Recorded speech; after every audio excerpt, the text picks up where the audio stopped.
കേരളത്തിൽ ലൈംഗിക ചൂഷണത്തിന് വിധേയരാകുന്നവരിലേറെയും കുട്ടികളാണെന്നാണ് കണക്കുകൾ സൂചിപ്പിക്കുന്നത്. പലപ്പോഴും ബന്ധുക്കളും പരിചയക്കാരുമാണ് പീഡകരായി മാറുന്നത്.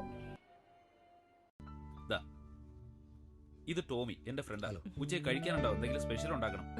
ഇതാണ് എന്റെ പ്രിയതമ. മോളെവിടെ? അവള് പഠിക്കുക. മോളെ മോളെ വാട കുട്ട. നമ്മളുടെ വീടാണ് ഏറ്റവും സുരക്ഷിതമെന്നാണ് നമ്മളുടെ വിശ്വാസം. എന്നാൽ ഈ വീടുകളിൽ നടക്കുന്ന ലൈംഗിക ചൂഷണമാണ് ഏറ്റവും കൂടുതൽ മൂടി വയ്ക്കപ്പെടുന്നത്, പ്രത്യേകിച്ചും കുട്ടികളുടെ നേരെ നടക്കുന്ന ചൂഷണം.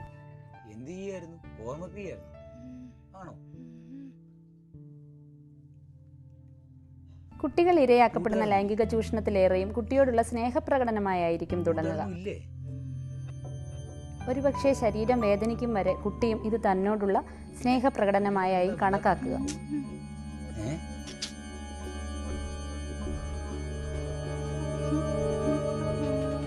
കുട്ടികൾക്കെതിരെയുള്ള സെക്ഷൽ അബ്യൂസിന് കൃത്യമായിട്ട് കണക്കുകൾ കേരളത്തിൽ അവൈലബിൾ അല്ല. വളരെ കുറവ് കേസുകളാണ് രജിസ്റ്റർ ചെയ്യപ്പെടുന്നുള്ളൂ.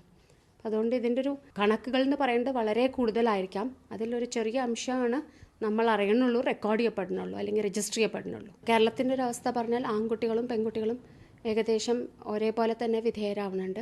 ഇതിൻ്റെ ഇമ്പാക്റ്റുകൾ പെൺകുട്ടികളാവുമ്പോൾ അവരുടെ വ്യക്തിത്വത്തിനെ മാത്രമല്ല, പക്ഷെ സാമൂഹ്യമായിട്ടും ഇവരെ കാര്യമായിട്ട് ബാധിക്കുന്നുണ്ട്. സെക്ഷൽ ഐഡൻറ്റിറ്റി അല്ലെങ്കിൽ ഒരു ലൈംഗിക സത്വബോധം എന്ന് പറയുന്നത് വളരെ മുമ്പ് തന്നെ, കുട്ടി ജനിക്കുന്നതിന് മുമ്പ് തന്നെ ഭാര്യയും ഭർത്താവായ ആൾക്കാരുടെ മനസ്സിൽ ആ ഒരു തോന്നൽ എന്താ വെച്ചാൽ ആൺകുട്ടി ആയാലും പെൺകുട്ടി ആയാലും ഒരേപോലെ തന്നെ സ്നേഹിക്കും എന്നുള്ളൊരു തോന്നലിൽ നിന്നാണ് തുടക്കം കുറിക്കേണ്ടത്. പ്രത്യേകിച്ച് മലയാളി പെൺകുട്ടികൾക്ക് പ്രതികരിക്കാൻ പറ്റാത്തതിൻ്റെ ഒരു പ്രധാന കാര്യം എന്ന് പറയുന്നത് നമ്മുടെ ഉള്ളിൽ തെറ്റായിട്ടുള്ള ശരീരത്തിനെക്കുറിച്ചുള്ള അവബോധം ഉണ്ടാക്കിയെടുക്കുന്നുണ്ട് പല പല രീതികൾക്കൂടെ. അപ്പം നമ്മുടെ പ്രധാന ഫോക്കസ് എന്ന് പറഞ്ഞാൽ നമ്മുടെ ശരീരമായി മാറാണ്. അപ്പോൾ ഇതിൽ നിന്ന് ഇത്രയും ഇൻഹിബിറ്റ് ചെയ്യാണ്ട്, ഇത്രയും നമ്മളെ ശരീരത്തിനെക്കുറിച്ച് ഇത്ര തെറ്റായ അവബോധം ഉണ്ടാക്കാനും, നമ്മളെ കുറേയും കൂടി ഫ്രീ ആയിട്ട് ഫിസിക്കലായിട്ടുള്ള എല്ലാ കഴിവുകളും ഉപയോഗിക്കാനും ഒരേപോലെ തന്നെ ആൺകുട്ടിയും പെൺകുട്ടിയും ട്രെയിനിങ് ആണെങ്കിൽ ഈ സെക്ഷുവാലിറ്റിയെ സംബന്ധിച്ചുള്ള പല പ്രശ്നങ്ങളും അബ്യൂസിൽ നിന്ന് തന്നെ കുട്ടികളെ നമുക്ക് രക്ഷിക്കാൻ